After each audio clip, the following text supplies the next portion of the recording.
Sí, hermanos, buenos días. Es una alegría, como siempre, estar aquí para que estudiemos juntos la palabra del Señor. Usted puede abrir su Biblia conmigo en Habacuc capítulo 3. Estamos llegando al final de la serie. Este sería el 10º sermón, si no estoy mal, o el 11º quizás. Nos quedan solo, después de este, 2 sermones más y habremos terminado la serie. Habacuc capítulo 3, versículos 1 y 2. Habacuc capítulo 3, versículos 1 y 2. Leemos y oramos. Leemos en el nombre del Padre, del Hijo y del Espíritu Santo. Hermanos míos, esta es la palabra del Señor. Oración del profeta Habacuc sobre Sigionot. Oh Jehová, he oído tu palabra y temí. Oh Jehová, aviva tu obra en medio de los tiempos. En medio de los tiempos hazla conocer. En la ira, acuérdate de la misericordia. Puede tomar su asiento y oramos. Padre Rey, inclinamos nuestros corazones, Señor. Reconocemos que solo con la ayuda de tu Espíritu Santo, solo con tu poder, solo con el poder con el que tú abres la mente, el corazón, solo con lo que tú has prometido, Señor, podemos cambiar, Señor. Oramos que tu palabra corra, Señor, que tu gran nombre sea honrado, Señor Jesús. Por favor, haz mi lengua como la pluma de un escribiente diestro, Señor, para dar a conocer tus palabras a tu pueblo, Señor, por amor de tu pueblo, Señor, que necesita luz, por amor de tu rebaño que necesita dirección, corrección y esperanza, Señor. Visítanos. En el nombre de Jesús. Amén. Hermanos, he titulado a mi sermón para hoy un salmo para los que viven por fe en medio de la prueba, parte 1. Un salmo para los que viven por fe en medio de la prueba, parte 1. Cuando decimos que la Escritura es nuestra única regla infalible de fe y conducta, lo que queremos decir es que estos 66 libros contienen la revelación de Dios y que todo lo que necesitamos para la salvación y la piedad en ellos está. Ahora, cuando decimos esto, no solo lo decimos en el sentido técnico de que reconocemos que la Escritura es inspirada por Dios, que fue exhalada por Dios. No solo lo reconocemos en el sentido técnico de las reglas de interpretación que emanan de ella misma, sino que lo decimos en un sentido vivo, específico y práctico. Es decir, esta teología que tenemos en la Biblia no solo nos salva para siempre, sino que nos ayuda a vivir también. No solo es un libro sobre nuestra salvación eterna, sino que es un libro para ayudarnos a vivir en este peregrinaje hasta que lleguemos a la consumación de todas las cosas, sobre todo en tiempos difíciles. Es decir, cuando nosotros leemos Éxodo 14, por ejemplo, el pasaje donde Dios se revela, se abre el mar rojo, Moisés pasa el pueblo y celebran. Y luego ese pasaje se convierte en un hito de la salvación que nosotros recibiremos, es decir, en un paradigma histórico de cómo Dios se reveló. De manera que cuando el pueblo está en dificultades y necesitan invocar la misericordia de Dios, recuerdan ese evento, ¿verdad? Ahora, ese evento, cuando nosotros vemos ese evento, no solo queremos desencriptar el significado teológico y cómo ese evento nos lleva hasta el Señor Jesucristo, sino que en un sentido real y específico lo que vemos en ese evento es un Dios que se revela con poder y cuida a su pueblo. Y la imagen de ese Dios que se revela con poder y cuida a su pueblo es la imagen que nosotros invocamos cuando pensamos en un pasaje como ese. No sé si lo estoy enredando o haciéndolo más claro. Voy a decirlo en otras palabras. La Escritura, cuando la leemos, no solo son lecciones para nuestra salvación. La Escritura contiene los hechos de Dios, de cómo Él se reveló. Y ese Dios vivo que está allí nos alienta a nosotros a vivir ahora. Es decir, si Dios se reveló de manera tan poderosa en el pasado, ¿por qué no podría revelarse con ese mismo poder ahora en favor de su pueblo? Es decir, no solo son letras aisladas para desencriptarlas, que nos encanta a nosotros, presbiterianos, esas cosas, sino que son revelaciones de Dios, de un Dios vivo, poderoso, que cuida a su pueblo. Así que si este es un salmo para los que viven por fe en medio de la prueba, este salmo va a enseñar a nuestra fe en medio de la prueba cómo mirar a ese Dios vivo. Este salmo va a enseñarnos en medio de la prueba cómo a través de los ojos de la fe mirar a ese Dios vivo. ¿No les encantaría poder mirar mejor a ese Dios vivo? Para cuando llegamos al capítulo 3 del libro de Habacuc, la duda de Habacuc ha sido satisfactoriamente resuelta. Recuerde que en nuestros primeros sermones era Habacuc trabado en un pleito con Dios, hasta que Dios se revela, ¿verdad?, en aquella torre del vigía y esclarece el entendimiento de Habacuc. Y pasamos unos 6 sermones viendo esa revelación de Dios. Ahora, ya las dudas están resueltas. Habacuc fue llevado de vuelta a la grandeza y a la majestad de Dios. Y ahora Habacuc rompe en oración, en alabanza y en gozo. Él ahora hace, en medio de tal visión, una expresión de una fe triunfante. Hermanos, en este salmo del capítulo 3 de Habacuc, lo que tenemos es como una condensación gloriosa de toda la historia de la salvación en una sección tan pequeña.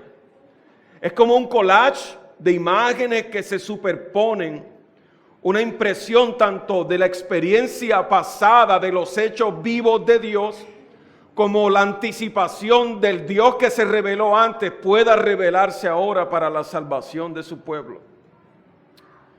Estos elementos que están en este salmo de recordar lo que Dios hizo y esperar lo que Dios hará son elementos propios de las canciones de los salmos. Tenemos algo parecido en Éxodo capítulo 15, versículo 1 y 4, por ejemplo. Este es el canto, casualmente es el canto que Moisés y María compusieron luego del cruce del Mar Rojo.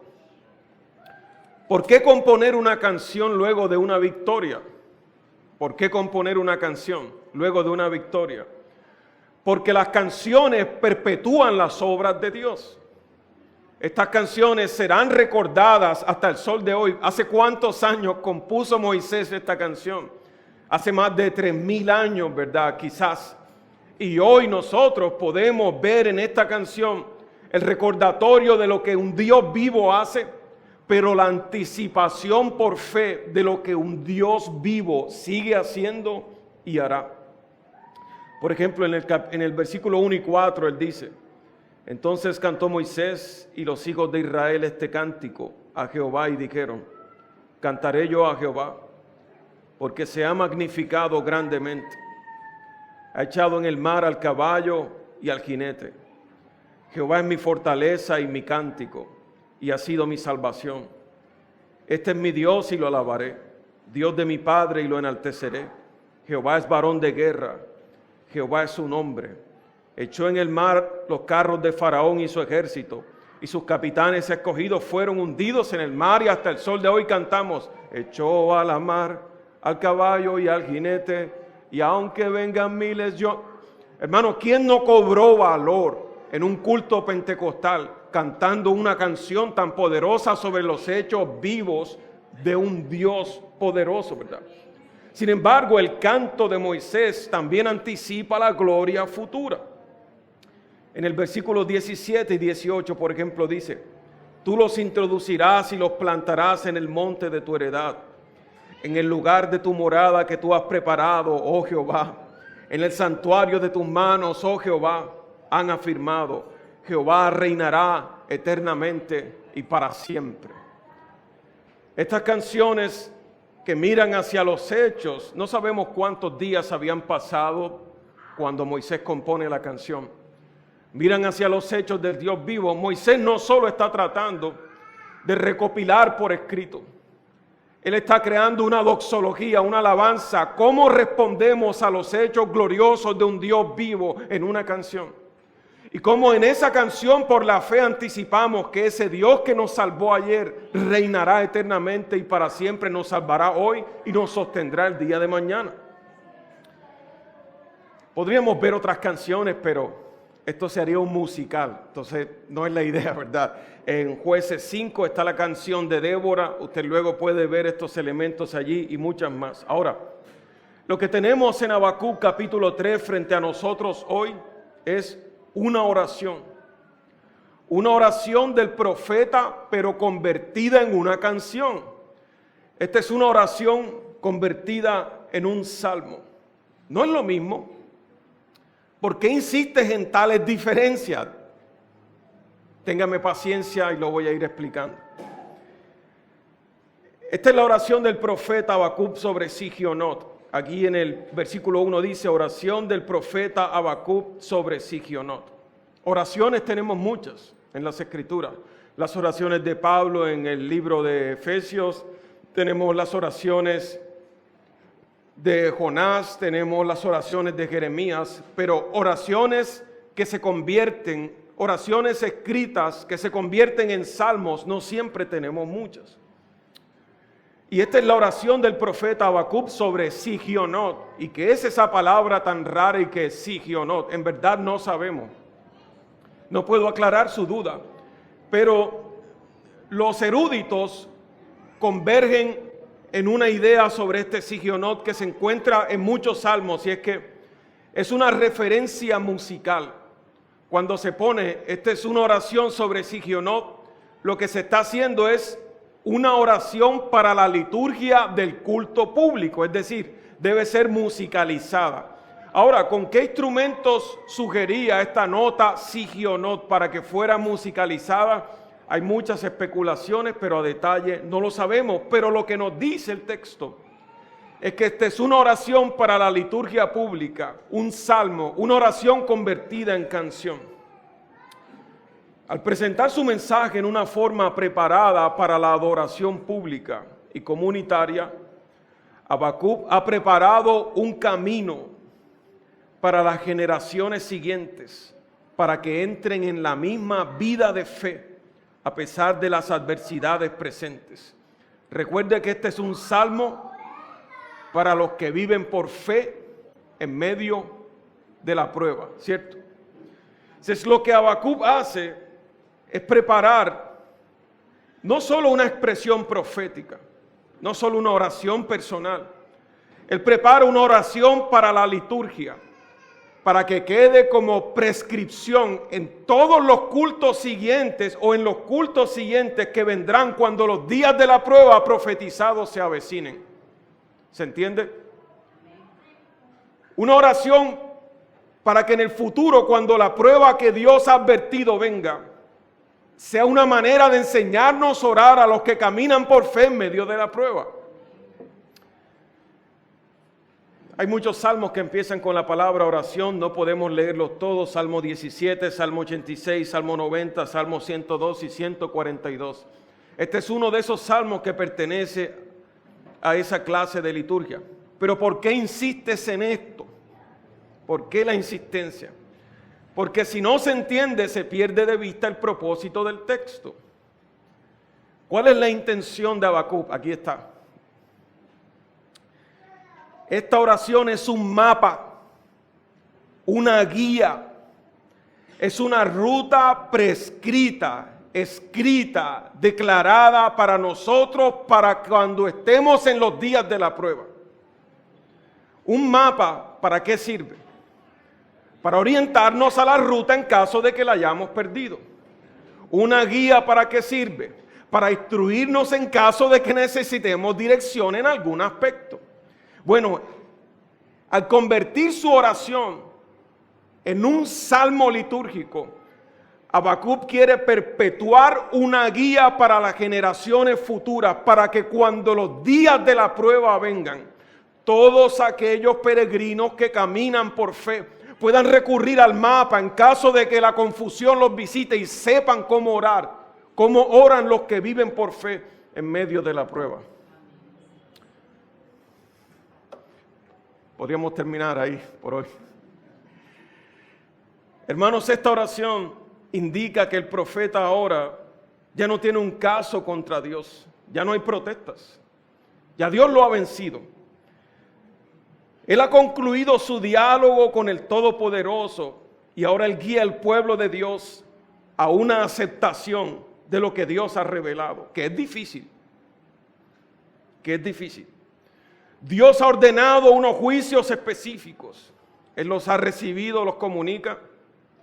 Y Habacuc sabe que aceptar los días difíciles en oración no es una cosa fácil. Y que aceptar los justos juicios de Dios y sus misericordias no es una cosa fácil. Y por eso prescribe este salmo. Esta es una prescripción para aquellos que sufren, para los que están caminando entre pruebas por fe, que la oscuridad los visita, que no ven salidas. El salmo de Habacuc es una prescripción para aquellos que esperan en Dios. En el capítulo 2, verso 20, nosotros terminamos con una expresión que decía: calle, Jehová está en su santo templo, ¿verdad? Calle delante de Jehová toda la tierra. Y concluimos que la esperanza de nosotros es esa. La esperanza para orar es que Jehová sigue en su santo templo, ¿verdad? Ahora, ese texto es el que abre la bisagra para esta oración. Ahora Habacuc nos enseña una oración delante de ese Jehová que escucha en su santo templo. Hermanos, este salmo refleja la sabiduría que surge de confrontarse con la voluntad de Dios. Nadie que se enfrenta con la voluntad de Dios, con la revelación de Dios, en una prueba con Dios, nadie que se traba en una lucha con Dios sale igual, o con el muslo dislocado como Jacob, o transformado como Job, pero nadie termina igual.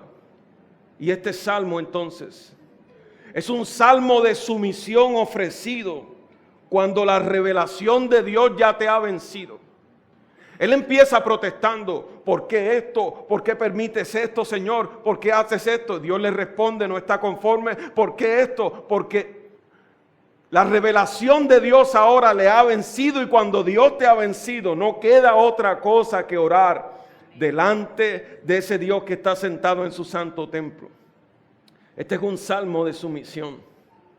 Él ha sido forzado a reajustar su perspectiva de Dios frente a los planes que Dios tiene sobre su humanidad. Ojo, Habacuc tiene una perspectiva de lo que Dios debía hacer, ¿verdad? Pero la revelación de Dios le ha forzado a reajustar su perspectiva de lo que el futuro debía hacer. Y ahora en su salmo ya no quiere que su voluntad se haga, sino que es un salmo de sumisión, donde él acepta la perspectiva de Dios para el futuro. Hermanos, La respuesta de Dios se ha mostrado. Dios está en control, más allá de lo que Habacuc imagina. Los reyes se ríen, los malvados hacen lo que quieren. Parece que no hay ley, pero Dios está en control, más allá de lo que Habacuc imaginaba. Hermanos, esto es una guía para el pueblo de Dios en tiempos de tribulación. Ahora, puede ser que no estés en un tiempo de tribulación, maravilloso. Pero quizás esta guía te sirva para acercarte a llorar con un vecino que probablemente esté sentado a tu lado esta mañana, probable y coincidencialmente, esté sentado a tu lado en esta mañana y puedas aprender a llorar con él. ¿Cómo se ora con alguien que está en tribulación? O puede que este sermón sea la guía que Dios te regala esta mañana para que puedas atravesar tu tiempo de prueba y tribulación. Escuche, este no es un sermón sobre la prueba terminará hoy, aliéntate, oh maravilloso, levántate, sacúdete de esa prueba. No, nadie se puede sacudir del brazo de Jehová. El asunto aquí es que Dios ha ordenado algo y ese algo ha forzado la perspectiva de Habacuc. Y Habacuc ahora se rinde ante ese algo que Dios ha revelado y eleva un salmo para aquellos que viven por fe en los días de la tribulación. Oh hermano, yo podría ser aquí de clown, hacerlo mentir y hacerlo reír y decirle no, la prueba que vives es solo porque no tienes la actitud correcta. Vamos, sacúdete de esa basura. ¿Quién podrá contra la mano de Jehová? Hermanos, en este salmo, ya vamos a entrar en el salmo. En este salmo tiene tres partes, esta oración. Lo que pedimos, lo que esperamos y lo que confesamos. Vamos a aprender a orar en tiempos de tribulación. Porque Dios nos ha regalado esto ahora. No lo sé. Ni soy profeta, ni hijo de profeta, igual que Amós, soy boyero, recojo higos silvestres. No estoy profetizando de ninguna manera que vienen tiempos oscuros para nuestra nación. Quizás así sea, pero yo no lo estoy profetizando. Pero aceptemos el regalo que Dios nos da en esta mañana. Aprenderemos lo que pedimos, lo que esperamos y lo que confesamos. Este es un salmo para los que viven por fe en medio de la prueba. Y en la parte 1, que es este sermón, solo veremos qué se ora, qué se pide en los tiempos de tribulación. Habacuc tiene 3 peticiones. Él dice, trae renovación, Señor, provee el entendimiento y ten misericordia. Hermanos, esto es increíble. Esto es contraintuitivo. Hermanos, es impresionante cómo en tiempos de dificultad Habacuc nos enseña a orar lejos de toda superficialidad. Él dice, oh Jehová, he oído tu palabra y temí. Él ha abandonado sus pretensiones personales en esta oración. Esta es una oración de sumisión. Y él dice, oh Jehová, viva tu obra en medio de los tiempos. En medio de los tiempos hazla conocer y en la ira acuérdate de la misericordia. Ahí están las 3 peticiones. Ahora, es impresionante, mis hermanos, porque cuando una casa se está incendiando, a nadie le preocupa la marca de los muebles, ni si están ordenados o desordenados. Si la casa se está incendiando, lo urgente es apagar el incendio. Cuando uno va a un funeral, jamás le preocupa si la camisa del difunto está arrugada o si el cajón de madera está estillado o no. Al funeral se va a llorar con los que lloran y a tomar café, por supuesto. Hermanos, cuando el dolor visita, poco importa la marca del automóvil. Esta oración es eso. Esto es cómo se ora en los tiempos de la prueba. Cuando la prueba sobreviene sobre el pueblo de Dios, perdonen la redundancia, cómo se elevan las plegarias, qué es lo más importante. aquí hay un mapa para nosotros. Primero, Habacuc pide renovación. El orante, es decir, Habacuc, o el que ora, que quiere aprender con Habacuc, se alinea con la voluntad de Dios. Él dice, aviva tu obra en medio de los tiempos. Una traducción más precisa sería en medio de los años. Ahora, imagínate lo que Habacuc pide. El orante se alinea con la voluntad de Dios. Lo que él ora aquí, lo que él desea, ya no es vencer a Dios, sino siendo vencido por Dios, ahora pide que el plan de Dios brille para siempre, que el nombre de Dios brille. Lo que se ora en esta renovación, mis hermanos, no es el fin de la tribulación que Habacuc y el pueblo de Dios van a empezar a vivir. No. Lo que se ora en la prueba aquí para Habacuc no es el fin inmediato de la prueba. Señor, que termine esta prueba, no. Que tu nombre brille en medio de estas circunstancias. Que tu santidad sea conocida. Que tu obra se avive en medio de... Hermanos, esa oración está más allá de nuestros labios. ¿Quién en medio de la prueba ora? Señor, Señor, glorifica tu gran nombre en medio de estas circunstancias. Bueno, quizás algunos ángeles aquí entre nosotros oran de esa manera, ¿verdad? Pero la mayoría de nosotros ora, Señor, no aguanto un día más. No aguanto un día más. Lo que la renovación pide no es la conveniencia, sino el corazón para caminar en la voluntad de Dios, hermanos míos. Porque si la prueba que ha de visitar las naciones es la voluntad de Dios, lo que el orante busca no es que Dios no haga su voluntad, es que su corazón sea renovado para alinearse a lo que Dios desea finalmente.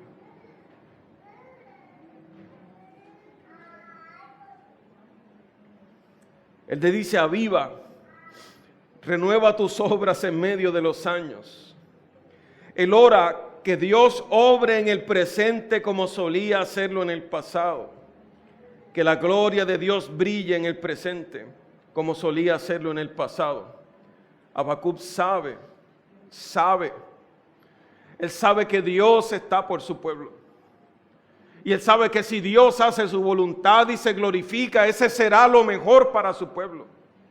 Lo mejor para Habacuc es que no venga esta prueba sobre el rebaño de Dios.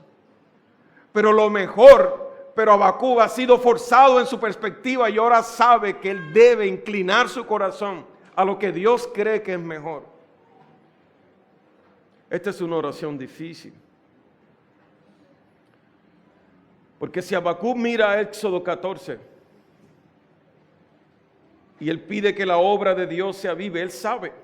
Habacuc sabe que las pruebas no son para siempre. Habacuc sabe que el dolor no es para siempre, pero pide que Dios se glorifique en medio de ese dolor, que la obra de Dios se avive en medio de ese dolor. No me estás dando herramientas para que mi prueba termine. Yo lo sé, mea culpa, lo sé, porque yo no puedo hacer que tu prueba termine. Pero puedo guiarte por medio de este salmo por si el milagro de la renovación ocurre en tu corazón mientras tu prueba termina. Quizás lo más grande que puedes obtener de tu prueba no es que tu prueba termine hoy. Quizás sí, yo deseo que termine. Pero como no soy Dios, no lo sé. Pero quizás tu oración puede cambiar esta mañana y decir, Señor, decir con el Señor Jesús, Señor, si es posible, que pase de mí esta copa. Pero si no, que se haga tu voluntad.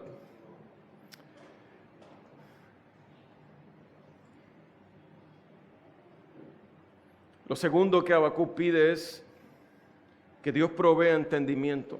Él dice, en medio de los tiempos hazla conocer, hazla conocer. En medio de los años hazla conocer. Él pide que el Señor dé a conocer el plan y el programa que Él ha diseñado, que les aclare el entendimiento necesario para sobrevivir esa calamidad. Esto es más difícil, más fácil decirlo que vivirlo. Hermanos, porque a veces en la prueba el entendimiento se confunde. Y esa confusión genera más caos y más dolor. Un hombre confundido no puede obrar con claridad en ninguna circunstancia. Habacuc lo sabe. Cuando Dios ha declarado su voluntad sobre un asunto, pedir entendimiento para ello es inclinar el corazón. Cuando algo no se nos ha dado, ¿verdad?, como nosotros esperamos, y hemos estado forzando para que se dé, peleando con Dios, y finalmente Dios ha probado con su providencia que no es el camino. Lo que necesitamos es entendimiento sobre lo que Dios quiere, sobre lo que Él ha decretado, sobre cuál es el camino. Por eso este salmo es un salmo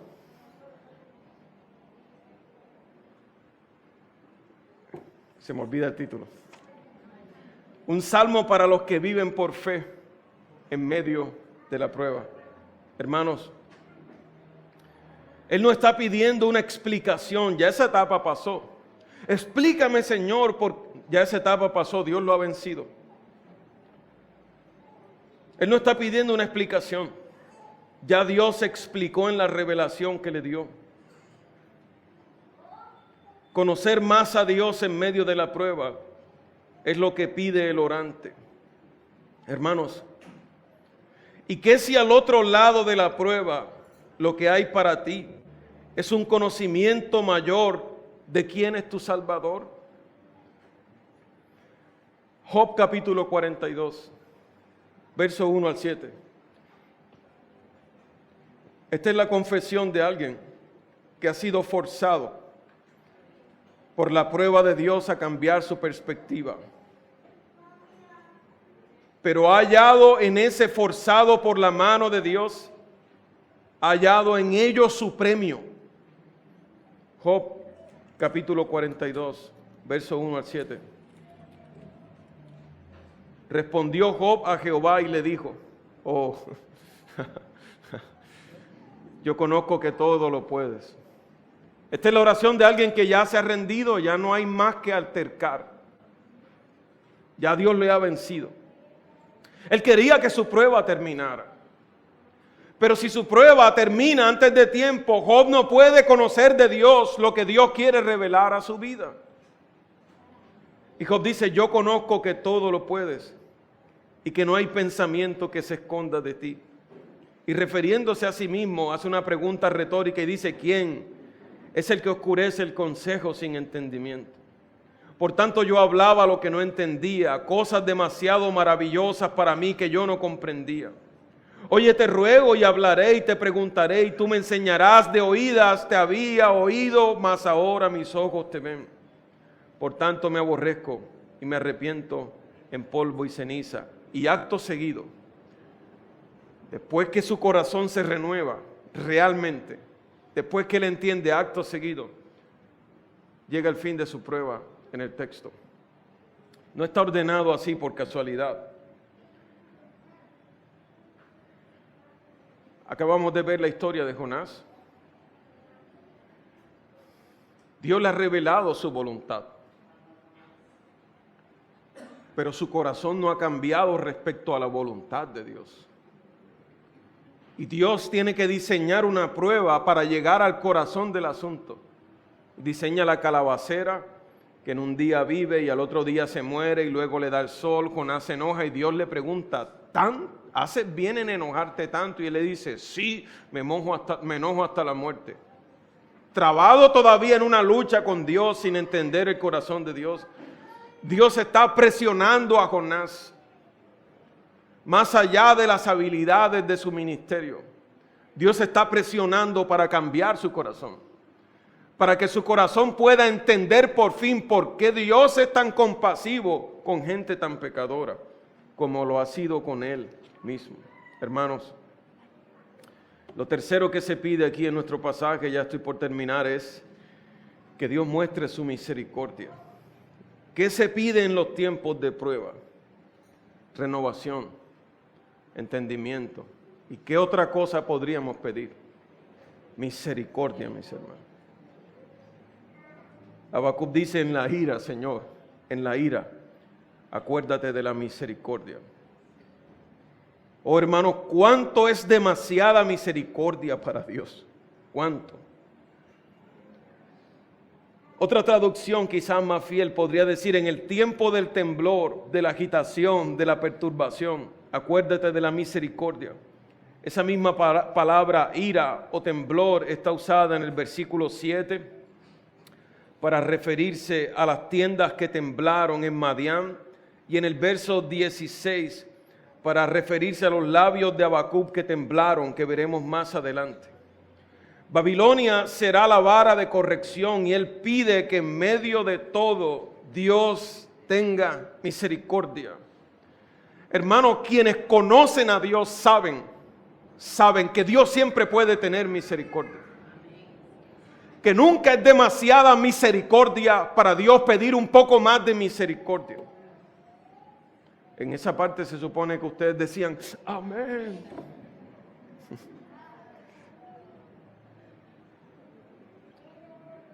Salmo 103.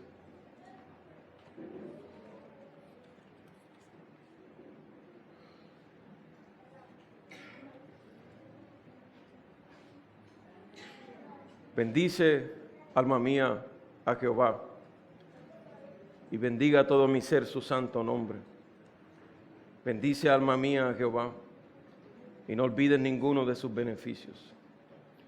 Él es quien perdona todas tus iniquidades, el que sana todas tus dolencias, el que rescata del hoyo tu vida, el que te corona de favores y misericordias, el que sacia de bien tu boca, de modo que te rejuvenezcas como el águila, el que hace justicia y derecho a todos los que padecen violencia. Sus caminos notificó a Moisés y a los hijos de Israel sus obras. Misericordioso y clemente es Jehová, lento para la ira y grande en misericordia. Él no contenderá para siempre, ni para siempre guardará el enojo. No ha hecho con nosotros conforme a nuestras iniquidades, ni nos ha pagado conforme a nuestros pecados, porque como la altura de los cielos sobre la tierra, engrandeció su misericordia para los que le temen. Cuanto está lejos el oriente del occidente, hizo alejar de nosotros nuestras rebeliones, como el Padre se compadece de los hijos, se compadece Jehová de los que le temen. Porque Él conoce nuestra condición, se acuerda de que somos polvo, hermanos. Solo la misericordia de Dios, la inmerecida misericordia de Dios será suficiente para sostener a las personas en medio de la prueba. La prueba será tanta en aquellos días que solo la misericordia de Dios podrá sostener a los que caminan por fe. Hermanos míos, ¿cuánta misericordia se puede decir? Él dice en medio del temblor. Habacuc no está pidiendo que Dios cambie su juicio por la misericordia, no. Pero él sabe que aun cuando Dios ejecuta su disciplina, su juicio, Dios todavía puede ejecutar su misericordia para los suyos. Hermanos, Dios no puede ser vencido. Pero nuestra oración, Señor, en la ira, acuérdate de la misericordia. Jehová está en su santo templo, ¿verdad? Calle delante de él toda la tierra. Como dice el libro de Lamentaciones, de no haber sido, capítulo 2, verso 23, por las misericordias de Jehová, habríamos sido consumidos. Hermanos, este es un salmo para los que viven por fe en medio de la prueba. ¿Qué orar? Renovación, entendimiento y misericordia. Yo no necesito misericordia. Mi obediencia es tanta que yo floto en la presencia de Dios. Si yo te escucho decir eso, yo digo, entre nosotros tú eres el que más necesita misericordia. Todavía no sabes quién es Dios. Yo me merezco aquesto y lo otro y demando de Dios y reclamo y desato y ordeno que ocurra. ¿En serio? Todo lo que recibimos es por misericordia. De pie estamos por misericordia. Respiramos por misericordia. El intelecto funciona por misericordia. Por la inmerecida misericordia de Dios. Y si estás en la prueba, te lo juro, que aun cuando tú sabes que la disciplina que te ha venido te la mereces, te lo juro que si te inclinas y pides en la disciplina, acuérdate de la misericordia. Dios tiene misericordia. Nunca es demasiada su misericordia. Oh, hermanos, ya voy a terminar. Habacuc ofrece esta oración, al igual que Moisés, ¿verdad? Una canción para la liturgia, pensando que sea una guía, un mapa para todos los que sufrirán después. Él ofrece esta intercesión.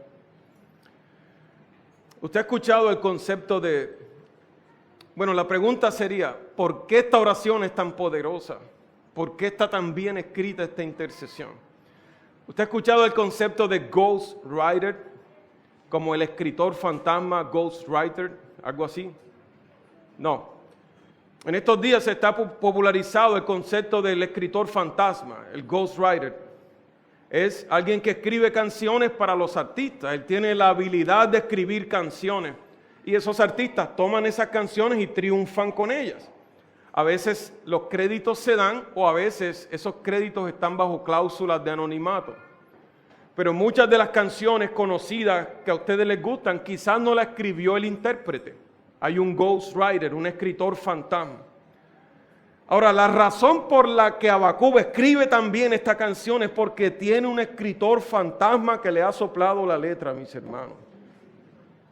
El escritor fantasma de este salmo es Cristo, mis hermanos. Por eso tiene tanta seguridad y tanto poder. Cristo le ha revelado esta canción. Podríamos decir sin temor a equivocarnos que la efectividad de esta intercesión, el entendimiento subyacente en este salmo tan profundo, tan punzante, no es otra cosa que el corazón de Cristo revelado como intercesor en este salmo. Cristo es un escritor de canciones. Un escritor de textos que se perpetúan sobre los que se han hecho canciones que nosotros cantamos todos los domingos. ¿Por qué cree usted que cantamos los domingos? Porque es más fácil recordar las verdades de Dios en la música. Es fácil recordarlas. Hoy cantamos, aquí hay una poderosa. Grande es tu fidelidad. Oh Dios eterno, ¿tú crees que tus hijos no tienen capacidad de memoria, pero ya se saben canciones y se me hace raro, ¿verdad? Saben manejar el control, todo. Pero recordar canciones sobre la fidelidad de Dios es una de las misericordias de Dios. Por eso escogemos las mejores canciones posibles, no las más modernas, no las más pegajosas. Las que mejor retraten las verdades de Dios para cantar el domingo, para recordarnos una especie de guía y mapa, quién es Dios, quiénes somos nosotros y quién es nuestro Redentor. Esta, por ejemplo, dice, oh tu fidelidad, cada momento la veo en mí, nada me falta, pues todo tú provees. Grande Señor es tu fidelidad.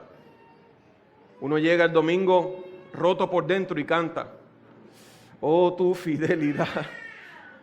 fidelidad, cada momento la veo en mí, ¿verdad? Te recuerdas que a pesar de todo Dios es fiel.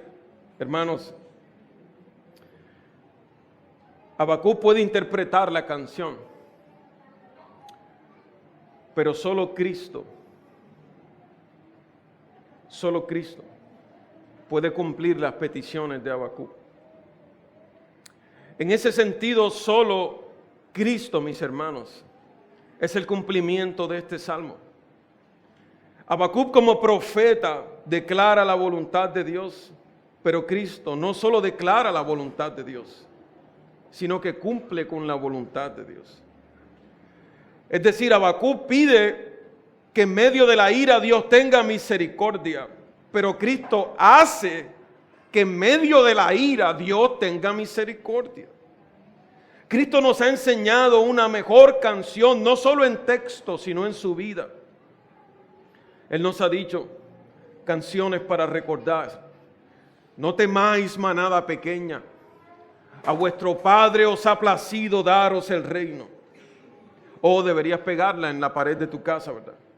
Él nos ha dicho en otra canción, no temáis a los que matan el cuerpo. Él nos ha dicho, no hagáis tesoros en la tierra. Y sobre la cruz cantó dos canciones más, dos frases célebres para siempre. Cuando dijo en medio de la ira la misericordia, dijo, perdónalos, porque no saben lo que hacen. De la ira exhaló la misericordia para nosotros. Y luego dijo, consumado es, pagado está. Cristo, mis hermanos, camina con nosotros por la fe en medio de la prueba. De Él es que bebemos misericordia sobre misericordia. ¿Qué puedo hacer con esto?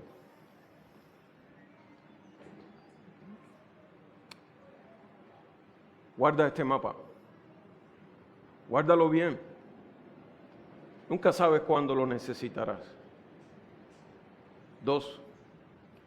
Si conoces a alguien cercano que necesita este mapa y por alguna razón se ha olvidado de él, acércate.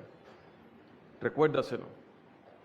Si el soldado está caído, ¿qué razón hay para aplastarlo más? ¿Qué razón podría haber para aplastar a un hermano que ya ha caído? Ninguna. La ordenanza de la Escritura es que le restaure pensando que mañana tú podrías estar en una condición semejante. Acércate a alguien que necesite, que se haya olvidado de cómo orar y necesite que le recuerdes un salmo para los que viven por fe en medio de la prueba.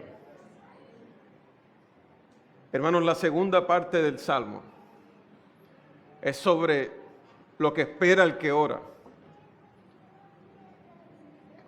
Pero para escucharlo usted tendrá que regresar al próximo sermón. Vamos a orar. Si puedes abrazar a alguien, vamos. En serio, vamos a orar como hemos aprendido a orar. ¿Les parece? Incluso si crees que puedes levantarte de tu asiento para abrazar a alguien que específicamente tú sabes que necesitas orar con él, está bien, puedes hacerlo con toda libertad. Oremos, hermanos. Padre Rey, aviva tu obra en medio de los tiempos. Avívala, Señor. Da a conocer tu gran nombre, Señor, tu honor, tu belleza, tu plenitud, tu rostro. Dalo a conocer, Señor. Que brille tu gran nombre en medio de estas circunstancias y que nuestros corazones puedan verlo, Señor. Ilumina nuestro entendimiento, Señor, en la aflicción, para conocerte más quién eres tú, lo que deseas, para servirte, para amarte, para adorarte. Ilumina nuestro entendimiento, Señor. Llévate la confusión, el estorbo, Señor. Llévate los temores, Señor amado. Los temores que visitan por la noche, Señor. Ilumina el entendimiento, Señor, para que se vayan. Las turbaciones, la confusión, la ansiedad, el pánico, Señor. Trae entendimiento sobre el corazón atribulado, Señor amado, y en la ira. Acuérdate de la misericordia, Señor. Ten misericordia de nosotros, Señor. Que hemos pecado contra ti, Señor, misericordia. Misericordia, que no se acaben tus misericordias sobre nosotros. Clemente y misericordioso es Jehová, lento para la ira y grande en misericordia, Señor. Que llueva misericordia sobre tu rebaño, Señor. Te adoramos en esta mañana, en el nombre glorioso de tu Hijo Jesucristo. Amén.